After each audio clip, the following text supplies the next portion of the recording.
The Box Seat, brought to you by our stable of sponsors.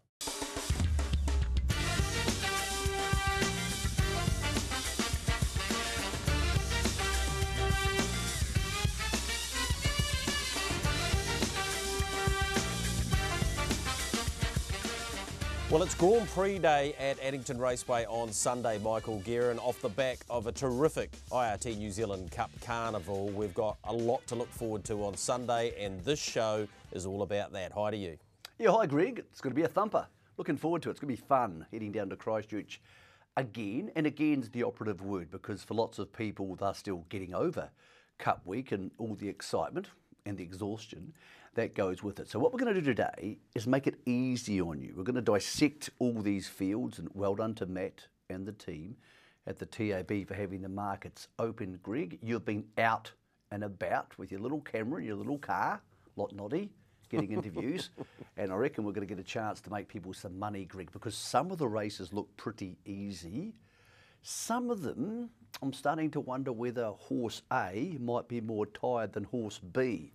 So let's go talk about some A's and B's. Yeah, so what's ahead for you on your box seat, brought to you by our stable of sponsors. Yes, we'll have this big day, Grand Prix day, the preview. Merlin, well, he was super last week in the end. Dobson, can he take out the Garrards Derby this week? Millwood Nike won again.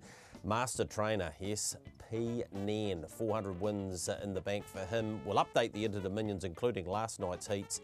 And Samantha Otley became the first female reigns person, or reigns woman rather, to go past 700 wins. So we'll celebrate that with her. So let's get into the first of our Group 1s. It is with Garrards. It's the New Zealand Pacing Derby. This was last week. Merlin in front. Don't Stop Dreaming to his outside. Sooner the Better further back to Jollymont. But Merlin dominating from the top end. We've got the big two going head to head in the Derby. And we've got comments from both sets of connections post last week's prelude. Clear from Sooner the Better. Merlin takes them all the way. And Merlin, next stop, the Garrards New Zealand Derby. By 2 lengths from Sooner the Better. Don't Stop Dreaming. He's back, and he's back big time, Merlin. Yeah, it was super happy with that run the other day. He showed the horse he is, and like we were all saying, most of the year there's nothing between him and Don't Stop Dreaming. It just comes down to draws, and yeah, we'll see how we get on Sunday. You butchers are pretty good at keeping the cards close to your chest, but you've drawn 2 inside. Don't Stop Dreaming showed great speed last time. He deserves a shot at a second Derby, which is pretty hard to do.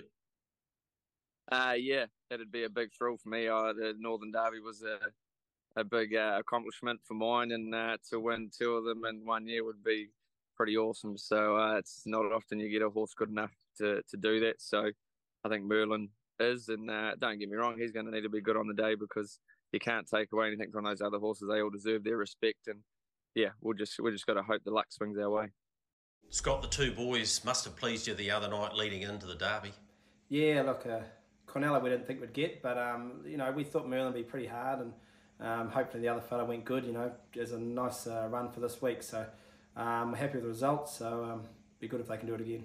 What was the difference from Merlin Cup Day when, by his own high standards, he was only average to the Merlin that turned up in the end, Dobson?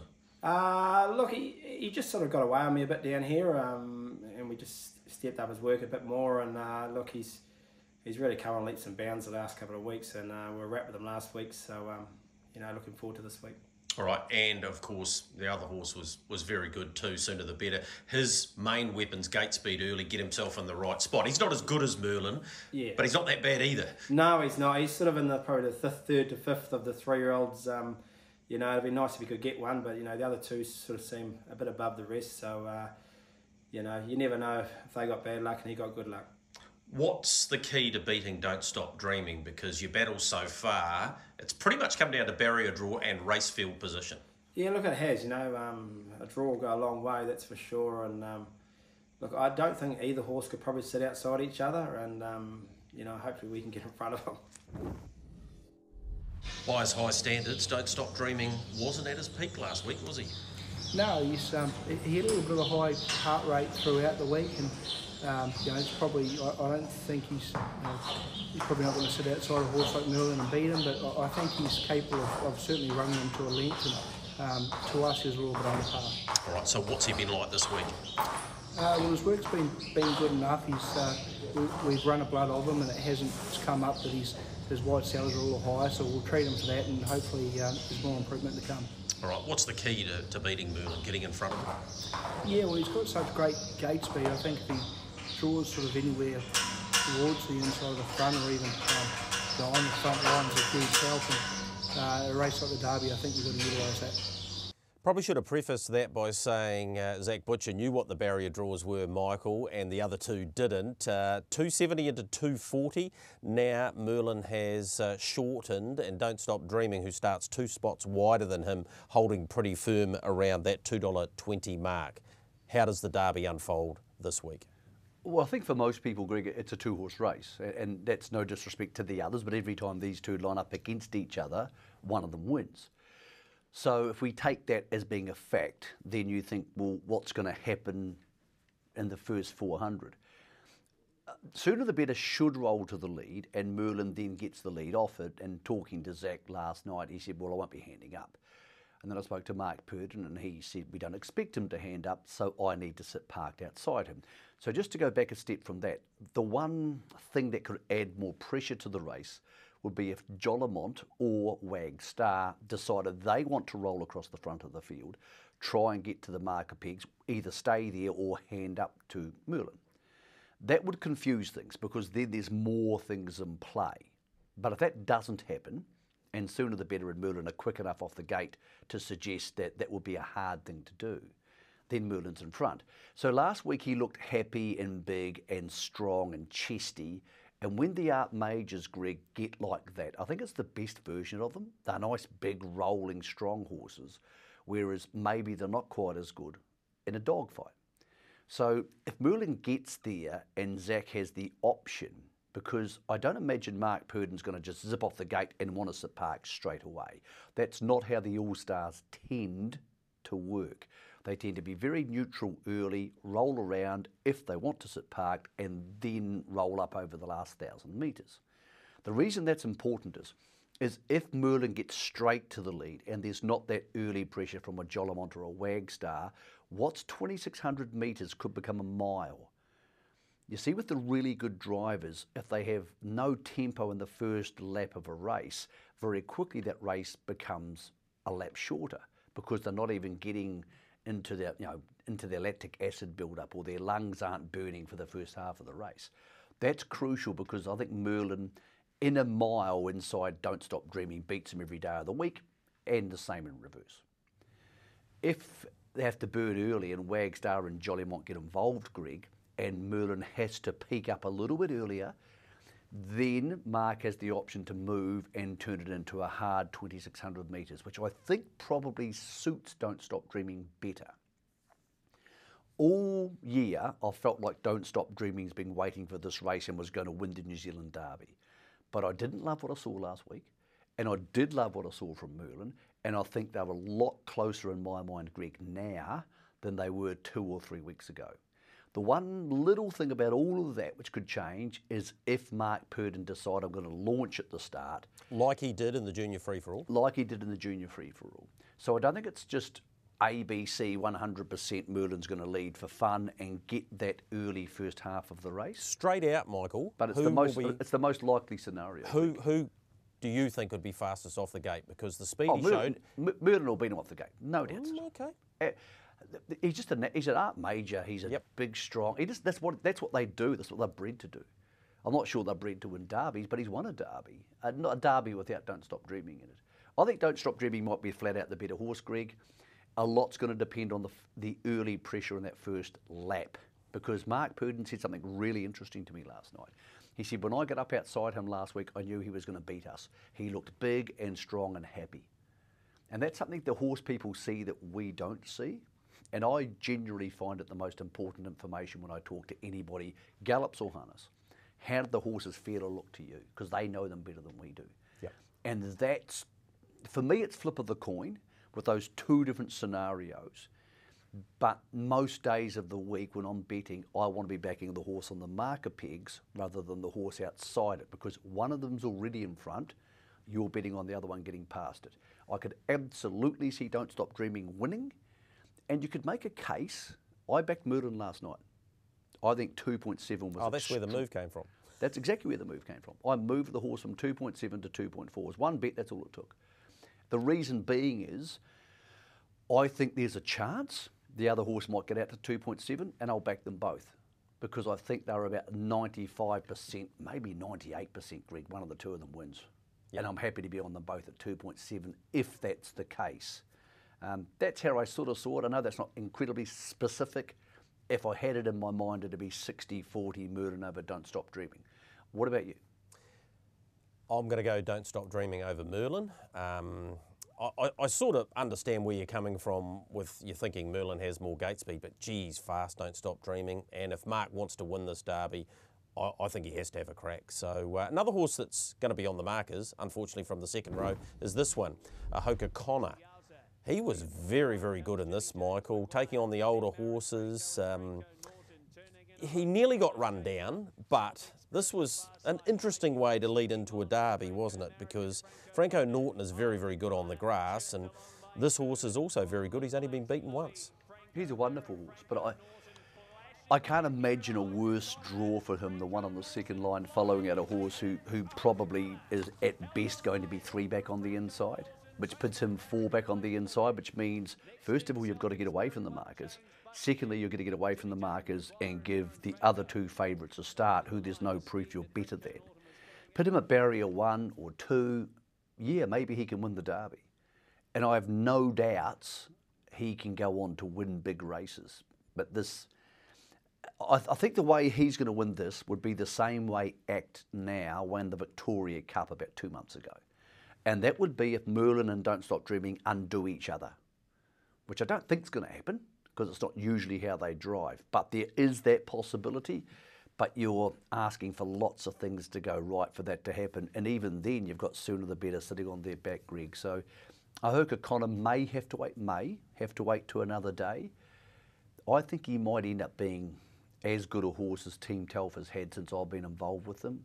And since we've all known them at the top end, I think he's at least as good as BD Joe, potentially, if he keeps improving. But I just can't think of a worse place for him to be than where he's going to be on Sunday. Excellent derby though, Michael. Charlie Brown, Jolly Mont, Triple G, Wagstar, Coney Island Lou, Who's Delight, Franco Sinatra. They're all really nice horses, aren't they? Well, I always judge the derby field by, would this horse be competitive in the old C7 to open class grade? Would these horses be able to run with the good horses? And we know the top 2 can, there's no doubt about that. And I think there's 4 or 5 here through Jolly Mont, Who's Delight. Obviously, Hoka Conor's won an open class race last week, sort of. They're open class horses, or now or in the future. Then again, Greg, they should be, because at the same stage of his life, Lazarus won the New Zealand Cup by 10 lengths. Let's not forget these horses would have been 4 3 years ago under the elbow of doing things. So they should be good horses by now, but I do think this is a derby with a lot of breeding strength behind it too, Greg. And a lot of these horses will go on to be featuring in those big races next year. All right, we've got 2 derbies on Sunday. The King of the North New Zealand Trotting Derby. Here was the Oaks from last week, and this was a terrific contest. It's with What the Hill, and Sonny's sister, well, she's shown that the family inheritance is well and truly with her, because she gets through on the inside here. Terrific finish it was to this, but we'll hear from John Dunn and also Nathan Purden about the 4th placed High Energy. Will she get there? Yes! Sonny's sister won the New Zealand Trotting Oaks. Hugely satisfying in the Oaks last week. Sis has got a bit of Bro's ability. Yeah, she sure has, Greg. Sissy's finally put it together. It was a great race to do that. And yes, old Sonny, the same early doors. He let himself down when he should have got a few under his belt earlier on. And yeah, she's got his traits like that earlier on. And no, she's definitely going to get there. I wouldn't say she'd quite have as much ability as he ever did, but she's catching up. All right. everything panned out beautifully for you last week, and she seemed to do it under her own steam. She's in the Derby this week. She's come up with barrier 1. How's she come through the run? She's actually come through it very well. Like I say, the race actually panned out, bar that wee check round the bend, it panned out very good, like where I drew, and they sort of run really hard early. Sort of, she got in her rhythm and was tough enough to sort of, lucky I could dive the fence around the bend. So she likes to hang in a fraction on that last bend, so I was lucky I could dive into the markers and get around the fence. But she's come through fine, and barrier 1's good actually. Yeah, it is the shortest way home. What would you expect her to do early on, though? Is it a case of still needing to hold your breath somewhat? No, I was saying that actually every time she's drawn on the front line, she's actually generally been pretty good. And but like you say, against the boys, Gold Bullion and especially the Aussie Raider, the fence is probably going to be the place to be. All right, can she win the Derby? With the right run, I think she can, Greg. We know High Energy's qualities, but where in your mind is she at? Well, she was really underdone. She had a bit of a really average preparation going into the Oaks, which obviously not ideal being the Oaks, but she'll improve, I feel, from the run. Just circumstances coming home from Melbourne and getting a little bit crook. So, she's going from last run to this. I think you'll see a lot better horse. Yeah, and she was pretty brave last week, and up to the 2600, we know how good a stayer she can be. Yeah, that's right. Yeah, she'll be given a chance over the 26, and as I say, with a little bit of improvement, she wouldn't be too far away from that lot. Inside second row draw for her. Michael, there's 7 fillies in this race. It was not an easy challenge, or it was a big challenge actually for Brian Rabbit and the team to put this field together. And it brings up a question of, now we have a Group 1 Oaks the week before the fillies get their shot. There's a couple of boys missed out on a Derby shot this week at the expense of those. So, it may be something to look into in the future, but this is a really good Derby race, isn't it? So how do they make the decision? Is it based on money or ratings? That's based on ratings and performances in group races. So the likes of Araha Kenny ran 3rd in a Hambletonian. The Ivy League's Group 1 placed, as we know. So, it was pretty close down to the last couple of spots. But, I think maybe some more clarification around that going forward might help. I think what punters will need clarification around, because most of them won't know, is how good Not As Promised is, because he's obviously very good, but it's really hard to marry up that form between the best in Australia and the best in New Zealand. You've spoken to the trainer. What's the inside story? Because I've seen plenty of the horse, and I do like it, but of course he's had to travel an awfully long way for a 3-year-old trotter. I think it's awesome that he's here. It's great to have Nathan Dawson coming across, but he's a real mystery because so many New Zealand harness racing fans don't watch a lot of Australian harness racing apart from the open class stuff. Yeah, well, he's arrived in great order. He's staying down at Brent and Tim White's. Spoke to Graham Dwyer last week and again last night, and he said couldn't be happier with him. I said, what about the barrier draw? He said, absolutely fine with that. Drawn White out on the front row, out of trouble. He said we'd be happy to mooch forward and sit parked, sit in the death, as they say, and he'd be quite happy out there. So a very good staying horse, beautifully bred from a pacing point of view, but of course trots. So we've often seen that, Michael, and they're always really good stayers, those types of horses. So they're pretty confident that he's in the right sort of condition to be more than competitive. He said it's hard to line up the locals because he doesn't watch as much of it either, but you know a bit about Nathan Dawson, and he's honing in on 400 wins and is the leading driver across Australia. Yeah, I don't think he'll do anything wrong. I would suggest one bit of advice for them: don't try sitting parked around Addington. It's a totally different type of racing there than it is racing in Australia, where you can get away with that. There's more depth to the field. I think it's a really interesting race. I sort of half hope he wins, because the more Australians we have here, the better for turnover long term. Love Me Too's not there, so that's a big difference, Greg. He's obviously a horse who I think was the best of the males for our country, and the females have been good. But going back to my previous comment about the pacing derby, there hasn't been horses in this crop who have been elevated enough to be winning in the intermediate grade. So I don't think it's a deep, even crop, but it's not a deep, high-class crop on what I've seen so far, because they haven't been winning in the grade races easily past that sort of rating 54, 56 type thing. So he gets his chance. They've come for the right race. He's $3.80, Michael. You got. I think that's very fair. I think you've got $3.80 is horses fair. like Gold Bullion. Not sure what he's going to do. Galloped last week, $6. You got $6.50 for Confessional. Galloped again. We'll see that a little bit later on when Oscar won by 10 lengths. Sunny's Sister is going great and probably has a terrific chance from the inside draw, and High Energy is capable of winning the race. So wide open market. The other thing, Greg, is he's proven he can travel. It's a bloody long way from Queensland to Victoria. It's actually a really hard trip, and he's done that. So it's actually no harder to get to Christchurch. He's the horse to beat, and I think the price is fair as long as they don't try and sit park to win the race. All right, moving on from the trotting derby, we need to go to the Oaks, which has actually got a new sponsor, Tennant Engineering. Here's the start. Mantra Blue last week. This is in the Hilarious Guest.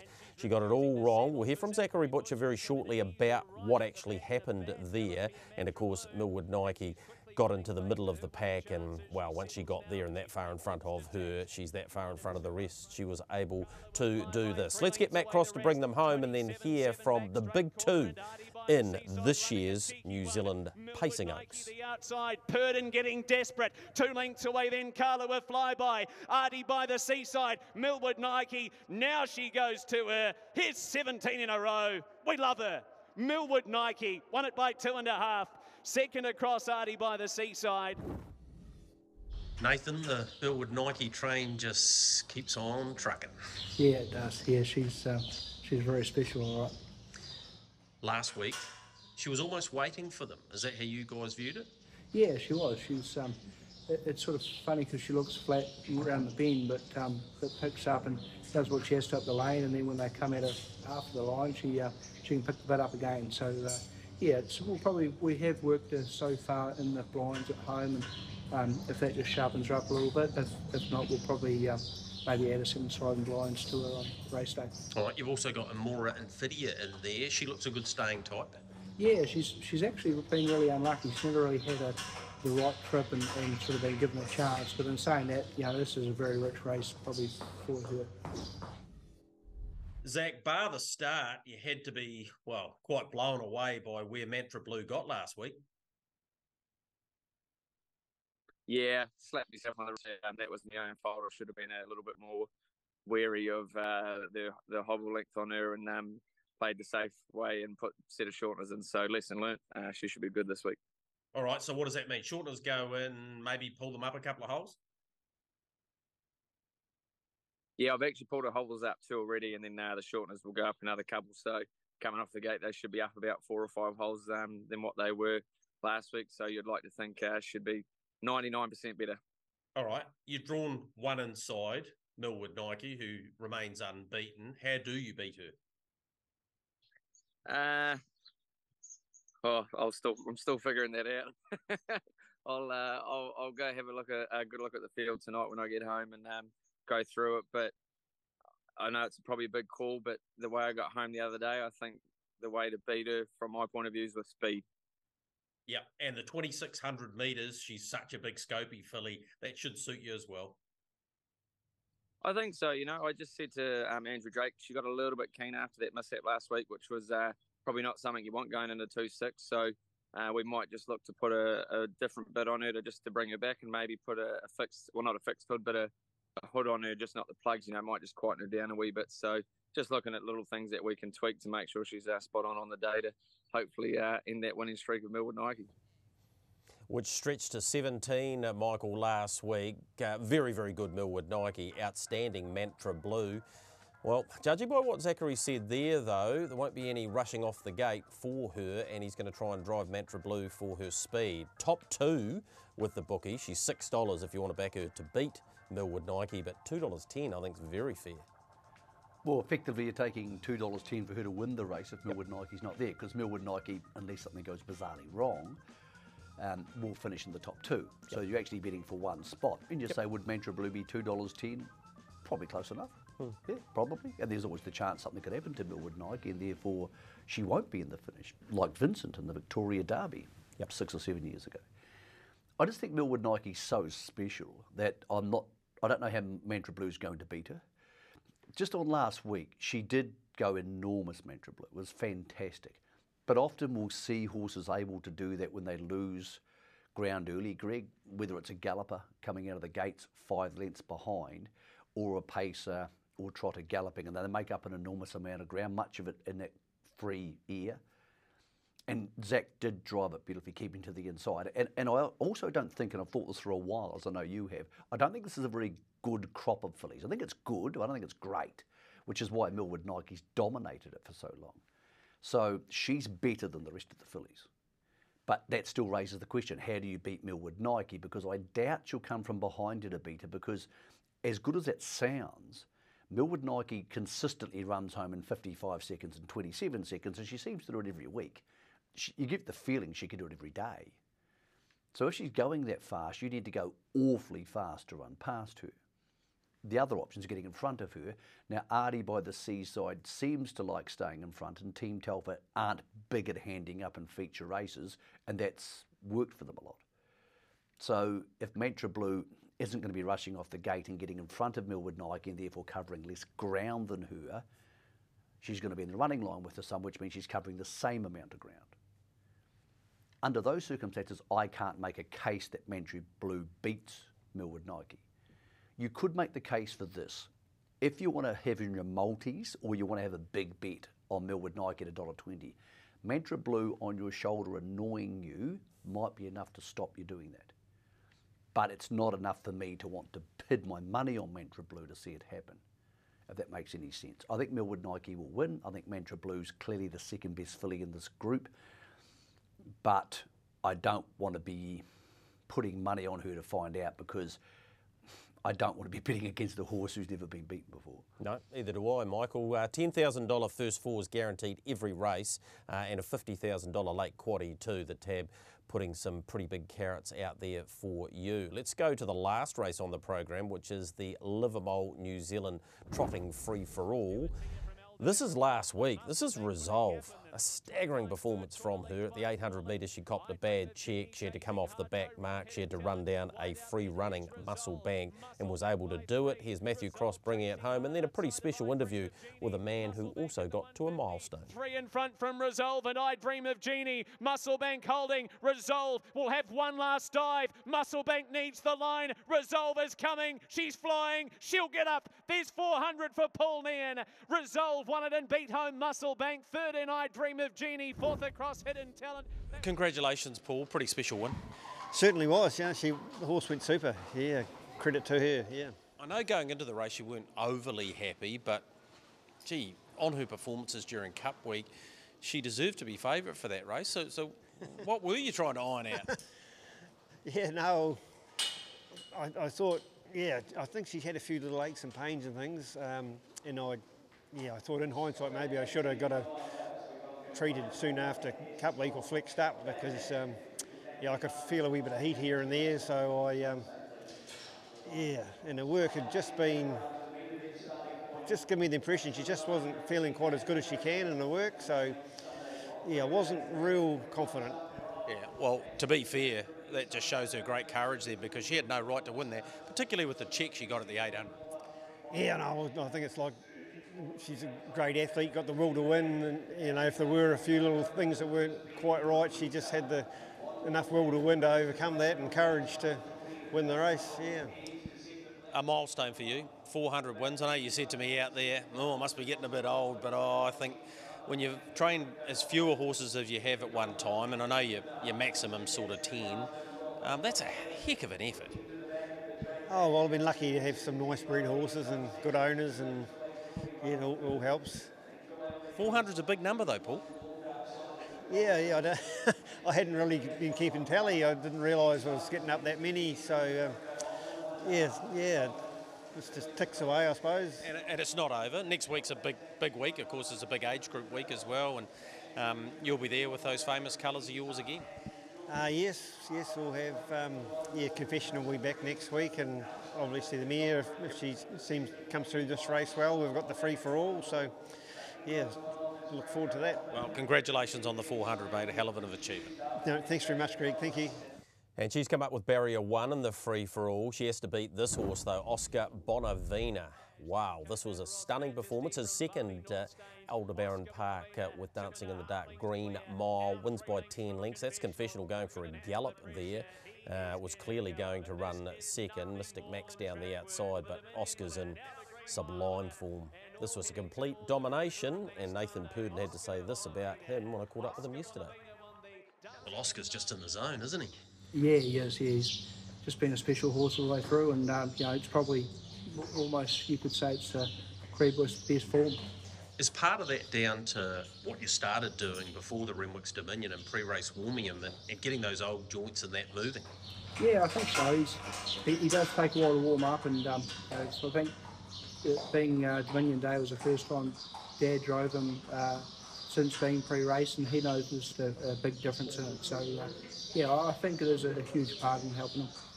So Oscar's $1.60, $6 Smoke and Bandar, crawled a little bit by the draw inside second row, follows out Resolve at $9.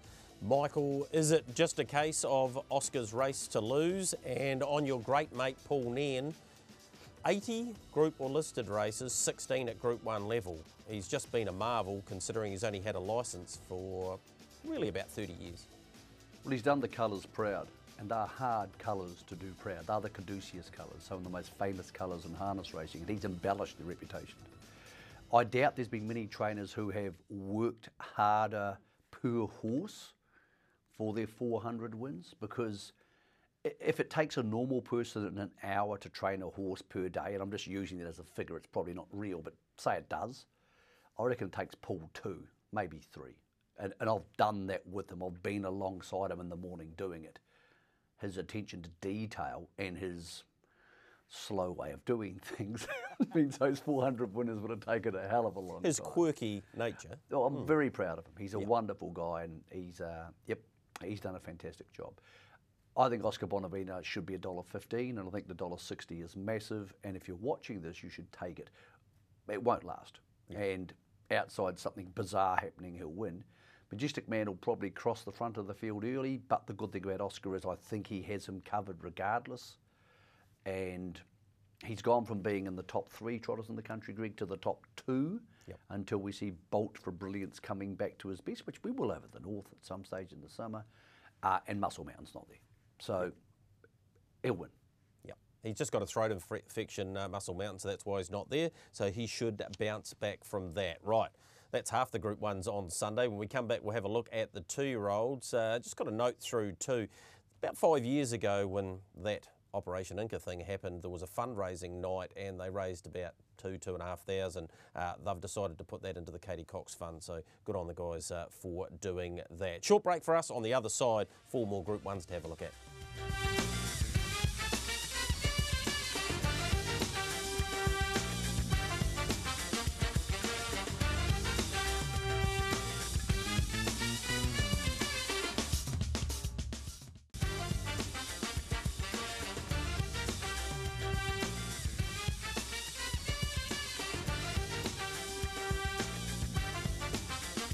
Welcome back into your box seat. Yes, brought to you by our stable of sponsors. Let's move on to the next of our Group 1s. Here's a trotting performance by Empire City, driven by Nathan Williamson on this occasion, and really dominated the Lone Star Sire Stakes 2-year-old. Got to the front and was simply too strong for them. Some good runs wide out from a couple of other runners, but she was so dominant. It was nice to see her win at the top end and win pretty comfortably in the end. Empire City's come up $1.90. There'll be a potential repel though from the All-Stars team. Here's what Nathan Purdon had to say. A couple of 2-year-old trotting fillies, high step, and We Can Have It All. Yeah, well, We Can Have It All has just been the ultimate professional. She's such a really nice horse. She's versatile as far as tough or quick goes. So you know, she's a great horse to have in the race, and same as High Step. You know, she won the Redwood Classic of Melbourne, and you know, she's a very professional filly herself. So yeah, 2 strong hands, I think, in that race. Yeah, can you split them? Is the one that you'd favour over the other, or pre-barrier draw? Is that too difficult to do? Well, probably We Can Have It All. Just she's got a lot of gate speed and probably put herself in the right posse. That's probably the only thing that I could say would split them. Empire City comes up $1.90 here, Michael, from a beautiful barrier of 3. Not sure what to make of High Step, and We Can Have It All has got the wide barrier draw. They're the next two market-wise. I agree with you. I think Empire City has all the advantages, and I respect both the Perd and Phillies, but I don't think they're standouts compared to some of the fillies they've had in the past. So, yeah, the Empire City, the horse to beat. I think she'll get across to the marker pegs, Greg, and it's really hard to bet against her. You could look for ways to bet against her, but I just don't want to. Really good fillies crop. I think this will be the strongest 2-year-old filly trotting race we've ever seen. Not that that's a very big compliment because we haven't had many of them. But I think it's a good race, Greg. Let's move on to the IRT Ace of Clubs, and here's Bring On the Muscle. Really nice horse this, Michael, trained by Clark Barron. Was third at Ashburton behind the Ivy League when she actually set a record, and this was a big win. She actually won this really nicely, and he did rather. And I think from barrier 1, he's going to give a sight here. Yes, there's a few others with credentials, but they've also shown that they have some frailties as well. I think a lot of the boys here are tired. I think they're in this race because it's on and it's worth a lot of money. And they're pretty good horses in the making, but they look tired and they've started galloping. Whereas this horse has seemed faultless against the Ivy League and older trotters, was really strong. And when it got tired, it didn't give up. It didn't start to run him behind and look like a horse who could gallop. It looks faultless. I hope it is. I'd love to see Clark win a big race. I would really enjoy that, and I hope he does. And I think he can. Manners will be the key, but his seemed good. The rest of them, I've got no idea where they're at, Greg. And I'm not sure with the ones who galloped last week, you can turn them around that quickly. Yep. So, yep, it deserves to be the favourite and on top, with the caveat, of course, that Manners will probably decide this race. Well, looking at the market, it's $4.80, so it's overs for mine. Look to the Stars from the All-Stars. Has a few issues, but has a barrier draw because it comes in off the unruly. $4.50 Tyron Eros, again, has ability, and so does Wilmer's Boy around the $4. And Dreams Pat was one of those horses wide out, running on in the Empire City race, so I wouldn't discount its chances either. Let's move on to the Ace of Diamonds. This one for the fillies, and Louis Girl. Gee, this was a run. This one's sponsored by the box seat, Michael, and here's Louis Girl getting down the outside. Its father actually raced in the New Zealand Cup. Gavin Forbes brought Lord Forbes to the New Zealand Cup a few years ago, and he was on track for the first time since then, and this was a heck of a run. Well, not a dissimilar type of horse to Lord Forbes. He was only a little rat of a thing, and he could run like hell too. And I absolutely didn't see this coming. I watched a couple of its replays last week, and I thought, look, I have no idea what you are. Not very clean in the gate. It's just, look, a little cartoon character. It's little legs. Can win again. Why can't it win, Greg? I think it's a very even crop, and I think it's, again, quite a tired crop. I think there's a lot of horses who have raced really hard, and Cup Week felt like their grand finals, and they're all still getting over it. Louis Gill's clearly not one of them. Treacherous Love, barrier 2. Our Shangri-La, who won the Group 1 on show day, has got barrier 3. You'd imagine they'd go forward, always ticking. Actually, the Southerners in a mass last week raced terrifically well, and she was very good too. Well, I think they haven't had as hard racing down south. So they're coming up and they're probably still feeling pretty good about life. I just think there's a lot of horses in both, actually all the 2-year-olds, males, females, trotters, pacers, who are tired. It's no one's fault. They've just had hard racing. Lots of them have travelled. I don't really know what to make of the race. I kind of want Louis Gill to win because it's a cool story. Yeah, in saying that, Greg, flat out, if I was having a bet, I think Madrid, who was really good last week and caught on the line sitting parked, I think Madrid is the best bet, but with no real conviction. All right, let's hear from Nathan Purden and also Scott Phelan, because Duchess Megxit's arrived. The 2-year-old filly section's very even, and both of yours, Madrid in particular, at times has shown Group 1 quality. Yeah, she's quite a nice filly, really. She probably just needs a little bit of luck on the day. As you say, it's a very even bunch, but if she gets luck, she's as good as the rest of them, I think. All right, and what about Treacherous Baby?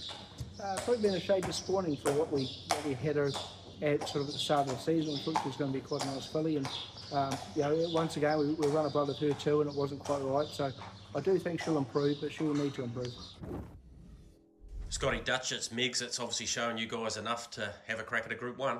Yeah, no, she has. She's quite a nice filly, so look, she'll be a bit more down the track, but I think it's a race that's well within her grasp. All right, 3 runs to date, all right-handed, and I note all of their workouts and trials have been as well, but there's no way you guys would come down here if she couldn't go left-handed. No, look, she's pretty good. She's quite a sensible filly, great manners, so look, she has got a bit of bottom to her, so you know, we certainly wouldn't be coming down if we didn't think we could win. Yeah, she showed that last time too, sitting parked. I know you probably thought she should have won, but she was very brave. Yeah, look, she was, you know, it looked like she was going to get the other filly up the straight, but it just kept kicking, so look, it was a good effort, you know. They ran home reasonably quick up for the last half and everything, so she's going to be a pretty good chance, I think. Yeah, she's big, she's strong. I give her a chance. $7 the price around her. Let's go to the smallest field of the day. It is the 2-year-old boys. Michael, Dreams Are Free, outstanding. Don't Stop Dreaming's brother, of course, in his short career to date. And then you've got the All-Stars pair, Major Hot, who's a big chance, and We Walk by Faith. Before I get to you, Michael, here's what Nathan Purdon had to say about them. A couple of boys in the 2-year-old final. Major Hot, at times, looks like he's capable of winning a race like this. Yeah, he is. I thought his run in the nursery was really good. He really had to be brave to win it, coming sort of making a 3-wide move on quite a fast half. So yeah, if he got an ounce of luck and got the good draw, I'm sure he's right in the race. It's only going to be a small field, and that should help We Walk by Faith because he has good early speed. Yeah, he's very fast off the gate, so it probably doesn't really matter with a small field. Very tools. I think he'd match it with the speed at for the first sort of 200 metres and put himself in a good spot. And from there, I think he's a really good chance. He's been a big improver in the stable, hasn't he? Big time, yeah. When he started, he was quite a headache actually. He'd throw his head round and very immature type of horse. But every time we trialled him or set him out race day, he's just growing leaps and bounds. Equal favourites here, Michael. Dreams Are Free, the Captain Treacherous half-brother to Don't Stop Dreaming at $2.10. Same price for We Walk by Faith. I think We Walk by Faith will start favourite here because we've seen a few frailties from Dreams Are Free, particularly at the start thus far. We have, but I tell you what, he's good. Yeah, he is. Man, he's not the finished product. His gait's not really smooth. He's quite choppy in his gait just yet because of his immaturity, but man, he can run. I think he's better than the Purdon horses. I'm not saying he's going to beat them. I reckon they've got a chance to go forward and give themselves a lead trail scenario, and he'll need to be significantly better. And if you go back over the last 20 years of good horses who are inexperienced turning up from anywhere taking on the All-Stars tend to beat them. I know what you're saying. I'm just not sure it's going to happen. I think the small field, I think Nathan's horse is better than them. Okay. I know that sounds weird. He's very good. I watched all his replays about 4 times, and I keep looking for a reason to back Mark's horse because I think it's at $2.10 you might go, you beauty. I got $2.10, about a $1.40 chance. In a small field, I think he can beat them. Okay. He's going to need to do it hard to do so, and I wouldn't usually be tipping a horse like that, but Nathan's also a very good trainer, Nathan Williamson. So, yeah, I'm not sure how he's going to beat them, but he might just blow them away, and I sort of hope he does. I would love to see Southland have a really good day on Sunday. I think it would mean a lot, and it might get a few more people thinking about jumping on planes or in trucks to come to this meeting, Greg. Well done to Addington and Harness Race in New Zealand. I hate race meetings being left open. I hate it. It's one of my pet hates along with the black tight system. That's another story. But they kept this meeting open and they saved this race. They got 2 extra nominations, actually 3 extras, 1 pulled out, and they were going to lose the race. But they got it off the ground, and that's important because you can't have people having horses in training and then cancelling Group 1s. So well done to them. It worked on this occasion, and I think it was worth doing on this occasion. Can't argue with that, Michael. Let's move on to Self Assured, who won the free-for-all course last time. Here he was, picking up Cooter, storming home. We will hear from Nathan Purdon to see how he's come through this run, because on this performance he'll take all sorts of beating again on Sunday. Self Assured over the top. He's going back-to-back in the free-for-all. Self Assured and A.G. Hurley. Well, you did the right thing by Self Assured because he came out and won a free-for-all again. Yeah, he's been a great old horse. He's just, he had allergies all this time, and this time of the year he always gets them, so we treated him for that and targeted the free-fall race show day, and it's good, it paid off. What's he done since then, Nathan? He's really just been ticking over. We had a really quiet week after that and just built up towards this race on Sunday. All right, and this is obviously a lead up to having another crack at an Invercargill Cup.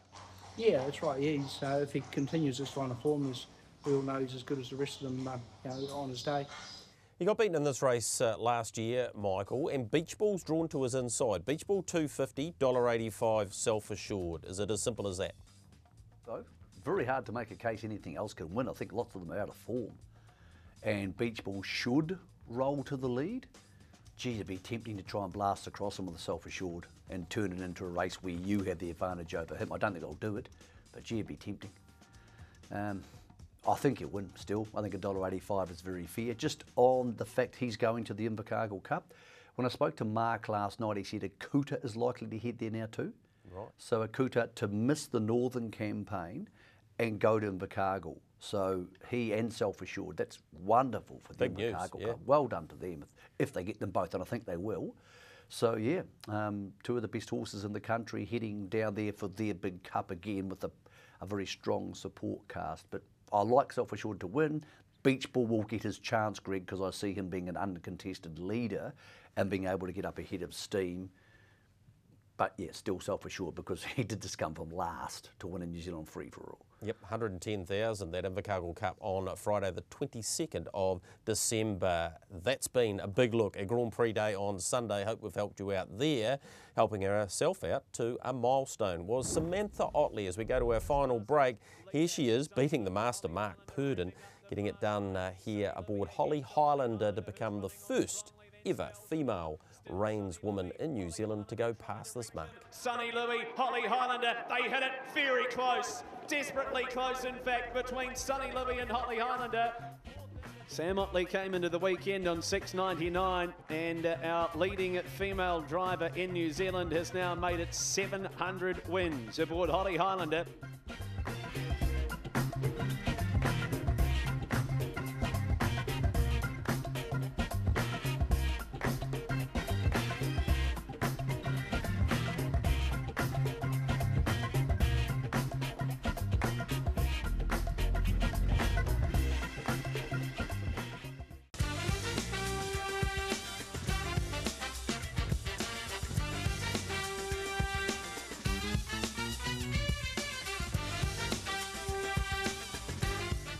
In your home straight, in your box seat, into Dominion time across at Albion Park in Queensland. Let's go there with Garrards. Here's the series favourite, Leap to Fame, on night one. He subsequently won again, Michael.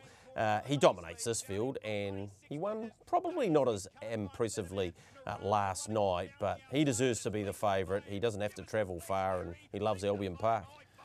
Well, also the horse he's beating here went on to win on the second night, so he's in great form. He had a easy enough second night run where he went and sat parked, and a lot of horses on the second night, so Tuesday night, were sitting parked and just getting past the leaders, or the leaders were getting home. There was no coming from back in the field. That might change this Saturday night for the next round of heats. They're longer, and class will come to the fore. Swayze was beaten on the second night, punters, if you didn't see it. He was driven to win, so it wasn't like they weren't trying. He just didn't end up in the right place. Like, he drove him beautifully, but the leaders and the trailer got away on him. So don't worry about that. The whole thing comes down to barrier draws, Greg, because Swayze versus Leap to Fame, I doubt they can sit parked outside each other. So that'll come down to barrier draws. So this week, on Saturday night, the last round of heats, barrier 1 for Swayze in a separate heat, but Leap to Fame have to start from barrier 7. And I think they'll both win. And then it'll come down to the barrier draws. And with the trotting series, I think it doesn't. Just Believe has won 2 from 2. Sat parked last night to win, and remarkably, so this is the first night, he got crossed here, retook the lead and won. Second night he was more impressive because the real mover in the series has been Plymouth Chubb, who used to be a really good 2- and 3-year-old. And Just Believe sat parked outside of Benham last night, Greg. Plymouth Chubb's almost emerged as the second best trotter in the series. Queen Elida is very good, but she got beaten again in a really bizarre race. I think she'll win her final heat on Saturday, but it hasn't been a great series for her. It's just been a tough series for her. And Plymouth Chubb has emerged. But just believe he'll win the final, Greg, unless something bizarre happens, because I just think he's better than these horses. And spoke to Greg Sugars this week and said, what do you want to do? Come to the trot slot race or go back to Sweden? He said, I want to go back to Sweden. And he said, but financially we didn't make any money last year. I'm pretty sure he'll be at the trot slot race. Yep, well, that's enormous news. Olivici's won both heats, of course, comes up with barrier 5, and Queen Lida's got barrier 2, so it'll be her chance to get back into winning form. All right, that's the Inter-Dominion coverage on Saturday night, and then grand final night the following Saturday. Michael, just on that, it's an early Inter-Dominion grand final, so the Kiwis will love that. I think it's about 9:30 New Zealand time. Yeah, 6:30 for the final to tie into Damien Oliver's last race and all that sort of stuff in Aussie. Right. Good move. Let's do it. Yep. 9:30 for the Kiwis. It'll be at least relevant because Saturday it's Waikato Cup Day. A lot of racing that day. And a lot of people are going to have punter fatigue once you get past that 7, 8, 9, 10 o'clock at night. Yep. So Saturday the 16th will be a really good night. Ollie riding in Perth, Inters, all that. There's a big dog race called the Phoenix. All that will sit together quite nicely for those who survive their Saturday on the pub. Yeah, good luck with that. What about where you can go harness racing around New Zealand this week? We obviously talked about the big day Sunday, but Cambridge race Thursday night, 9-race program there, 5:37 the first of those. We go to Friday, Wingatui, the Forbury Trotters Cup's down there, $20,000, 10-race program, bit of a twilight there, 3:41. Alexandra Park, they've got 8 races there, including the Northern Breeders. Looking forward to that one. $40,000 they go around for there. Geraldine Cup Day, it is on Saturday, 25,000 there, and then the big day on Sunday. 8 Group 1s headed by the Garage New Zealand Pacing Derby, $250,000. So a lot there for you as we head into a massive weekend of harness racing. If you're having one bet on Sunday, Michael, what will it be on? Depends how big you bet. I think Oscar Bonavina at $1.60 is just theft. It just is. You can make a really strong case. Whatever other bet you have, just run it through that. Because unless he gallops, I think he'll win. So if I had one bet, it would be Oscar Bonavina. But a lot $1.60 isn't everybody's cup of tea. You can make a really strong case. You can back Merlin and Don't Stop Dreaming into Oscar Bonavina, and you're getting close enough to $5 and $4, and I think that it's go round and one of them wins. Yep, well, I think it's a pretty smart way to play as well. Really looking forward to Sunday. Big thank you to you, Michael. That's been your box seat for this week.